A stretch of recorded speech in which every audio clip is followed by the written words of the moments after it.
हरे कृष्ण, आप सभी का स्वागत है फिलोसॉफिकल सीरीज में। मैं हूँ श्री चैतन्य चंद्र दास। तो ये सत्य घटना है, कुछ दिन पहले ये घटना हुई थी और न्यूज़पेपर में आया था, न्यूज़ में आया था ये घटना। तो एक जो स्त्री थी, बूढ़ी स्त्री, उसका उम्र था 60 साल और जड़गांव में रहती थी। जड़गांव के एक छोटे से गाँव में रहती थी।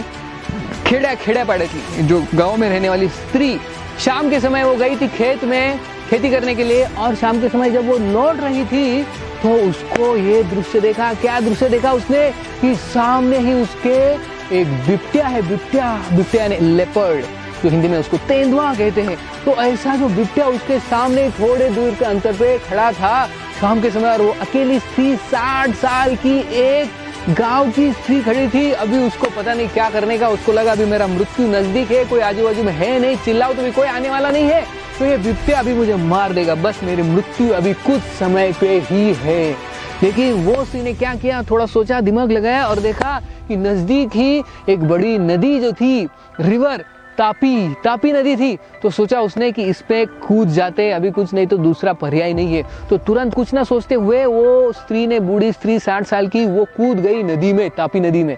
तो वो कूद गई, बच तो गई उससे, बिबट्या से। लेकिन अभी क्या हुआ, बाप रे, नदी के अंदर, अभी नदी के अंदर, और नदी जो है बहुत बड़ी नदी थी और उसमें बाढ़ आई थी, बारिश के समय बाढ़ आई थी और नदी बहुत ही तेजी से बह रही थी।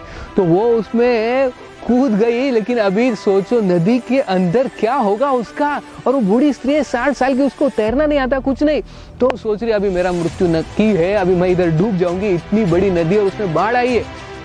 तो कैसे, तो उसने देखा कि नजदीक ही एक जो केले का जो पेड़ है, केले का पेड़ का जो ट्रंक होता है वो उधर था। तो तुरंत वो स्त्री ने उसको पकड़ लिया और उसको पकड़ के अपने नीचे ले लिया। तो उसके ऊपर तैर रही थी। लेकिन सोचो शाम का समय है, 7-8 बजे है शाम के समय, कोई आजू बाजू में है नहीं, और एक बूढ़ी स्त्री और वो तापी नदी में, और इसमें इतनी बाढ़ आई है। वो एक केले के पेड़ को पकड़ के बैठी है और बहते जा रही है। तो सोचिए एक बूढ़ी स्त्री है और बह रही है, और फिर सामने देखा उसने कि बड़ा डैम आ गया। तो जो डैम था वो था, और बहुत ऊंचा डैम था। वो सोचिए अभी इधर तो मैं जरूर मर जाऊंगी, इतना बड़ा डैम है। तो बहते वो डैम में गई तो उसकी साड़ी अटक गई, उस डैम में साड़ी अटक गई। तो लेकिन बहाव इतना फोर्सफुल था कि उसकी साड़ी फट गई, और फिर वो ऊपर से जो गिरी, डैम से नीचे गिरी नदी में, फिर भी बच गई। उसको पकड़े रही, केले के पेड़ को पकड़े रही, और फिर बहने लगी आगे। सोचो रात हो गई, पूरी रात, और रात में बह रही थी। और देखा सामने की एक बड़ा ब्रिज है नदी के ऊपर, और लोग क्या कर रहे हैं, डांस कर रहे, पार्टी कर रहे। उधर गणपति विसर्जन का समय था। अभी कुछ दिन पहले जब गणपति विसर्जन होना था, उस समय गणपति का विसर्जन करने के लिए बहुत सारे लोग आए थे उस ब्रिज के ऊपर, और ऊपर से मूर्ति डाल रहे थे गणपति का नीचे नदी में। तो ये स्त्री थी, सोचा अभी ये लोग मुझे बचा लेंगे, जोर से चिल्लाने लगे, बचाओ। लेकिन ये लोगों ने देखा नहीं, अपने मस्ती में धुन थे। और जब वो ब्रिज के नीचे आ गई तो एक गणपति की मूर्ति उसके सर पे गिरी। बाप रे, तो गणपति की मूर्ति सर पे गिरी, उसको चक्कर आ गया। लेकिन फिर भी वो पकड़े रही उसको, केले के पेड़ को। फिर आगे बहते गई और दूर गई। तो कुछ लोग थे किनारे में नदी के, रात के समय, वो पुकारने लगी, बचाओ, मुझे बचाओ, निकालो इधर से।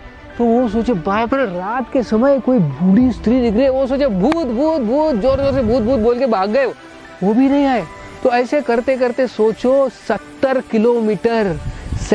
किलोमीटर उसने पार किया 13 घंटे पानी में।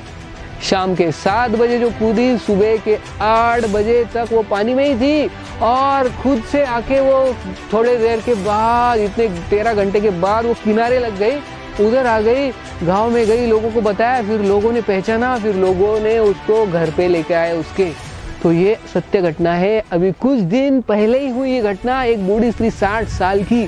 तो देखिए इससे समझ में आता है कि देव तारी तेला कोड मारी, अगर भगवान जिसकी रक्षा करते हैं तो उसको कोई मार नहीं सकता। राखे कृष्ण मारे कृष्ण राखे के। तो ये सत्य घटना है, भगवान उसको बचाना चाहते थे, इतने सारे कठिनाइयों से गई, एक बिबट्या के चंगुल से छूट गई, नदी में कूद गई जिसमें इतनी बाढ़ थी, केले के पेड़ को पकड़ा, इतने बह गई, उसके सर के ऊपर गणपति की मूर्ति गिरी, डैम के ऊपर से गिरी, साड़ी फट गई, फिर भी उसने अपनी जिद छोड़ी नहीं और आखिर तक, फिर बाद में वो आ गई भगवान के कृपा से। तो इसीलिए कहते हैं कि अगर भगवान किसी को बचाना चाहते हैं तो कोई मार नहीं सकता, और भगवान किसी को मारना चाहते हैं तो कोई बचा नहीं सकता। बहुत बहुत धन्यवाद। हरे कृष्ण।